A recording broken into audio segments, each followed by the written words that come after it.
আমাদের গ্রাম বন্দেয়ালি মিয়া।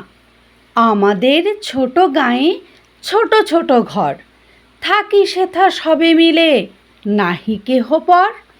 পাড়ার সকল ছেলে মোরা ভাই ভাই, একসাথে খেলি আর পাঠশালে যাই। হিংসা ও মারামারি কভু নাহি করি, পিতা মাতা গুরুজনে সদা মোরা ডরি। আমাদের ছোট গ্রাম মায়ের সমান, আলো দিয়ে বায়ু দিয়ে বাঁচাইছে প্রাণ। মাঠ ভরা ধান আর জল ভরা দিঘি, চাঁদের কিরণ লেগে করে ঝিকিমিকি। আম গাছ জাম গাছ বাঁশঝাড় যেন মিলেমিশে আছে ওরা আত্মীয় হেন। সকালে সোনার রবি পূব দিকে ওঠে, পাখি ডাকে বায়ু বয় নানা ফুল ফোটে।